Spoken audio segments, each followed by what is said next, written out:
your opportunity to ask questions or provide comments in this very short time period, and maybe I will start it out by asking how and why this project came to be. I'm going to do this again. Last night we asked it. Price Waldman, hi.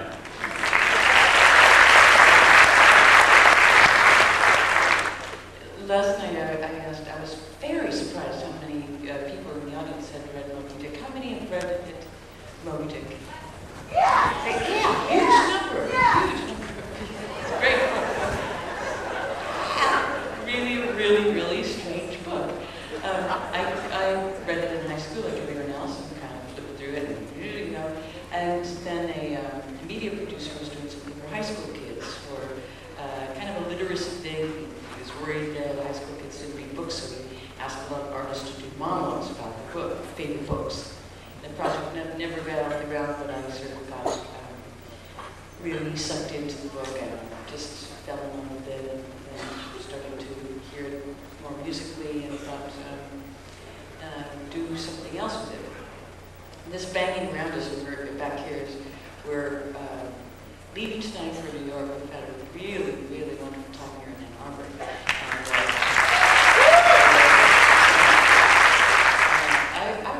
I think and here's Tom Nelson.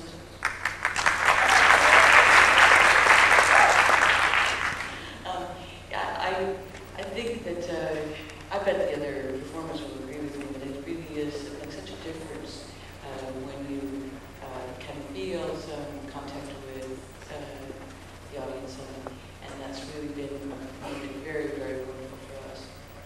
So, should we go to questions? If you could just raise your hands, we have a microphone in the audience. We'll take 2 to 3 questions. Well, I love this piece. I've taught Moby Dick many times, and of course, I wish everyone had ever taught Moby Dick too, who are here. Could you say that this piece was an elegy for print, an elegy for books? Anthony's arrived.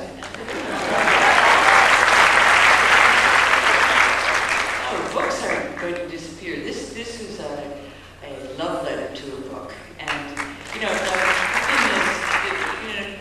Herman Melville.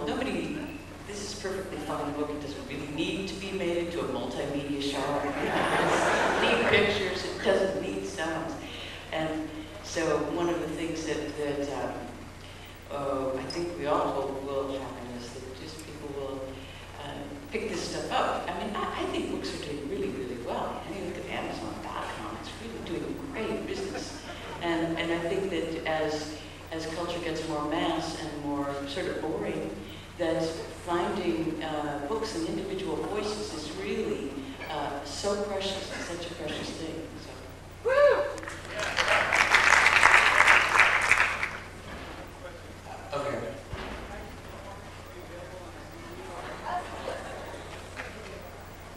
The question was, will tonight's performance be available on CD? Well, what we're hoping to do is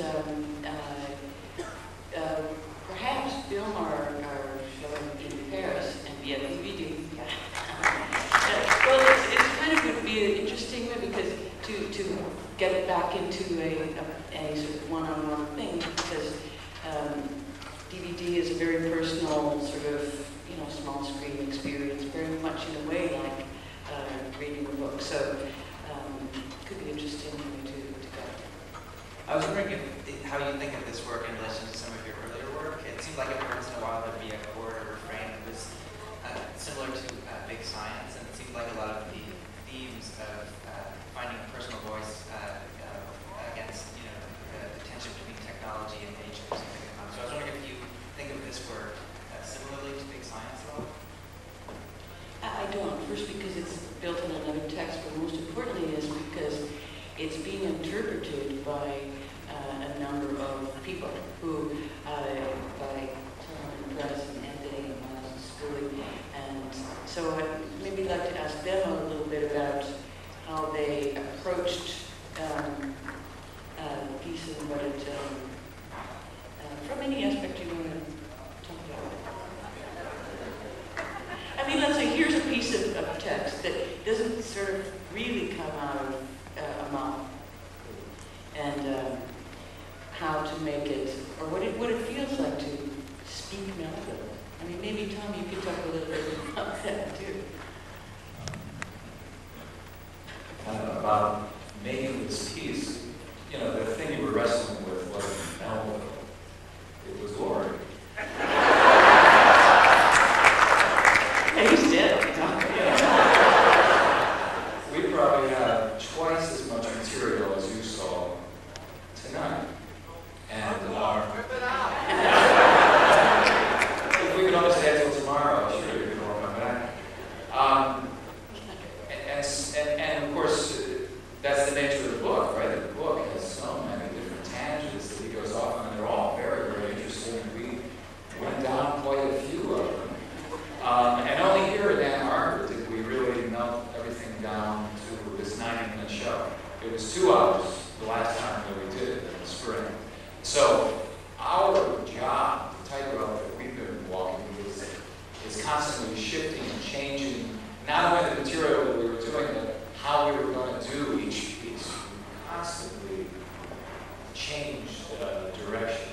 And it was a great thing to do, because after a while you got very fluent in all the material. You could change on a dime, and a lot of times this week. Actually, this afternoon. This afternoon, yeah, quite a few times.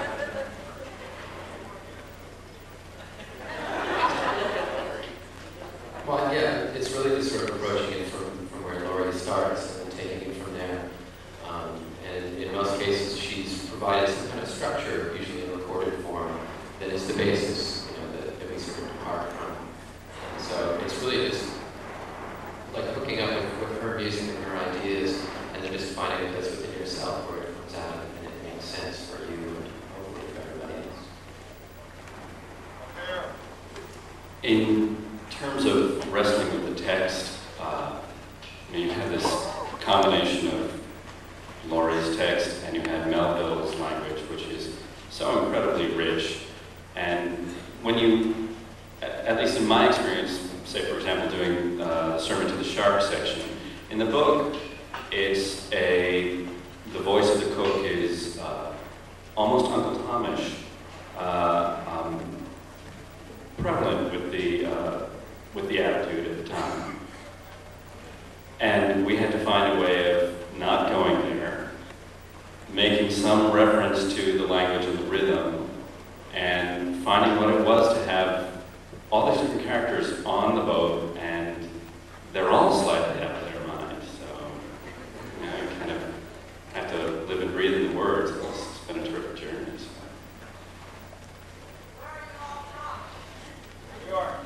The question is, where are we all from? I'm a native New Yorker.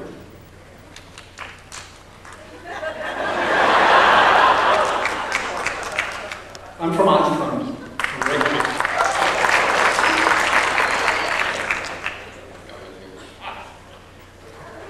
I'm also from New York. I grew up in Greenwich Village. And I'm from Brooklyn. I'm from Iowa.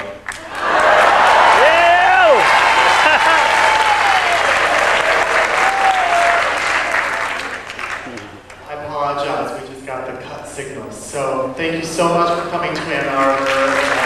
And thank you so much for everybody.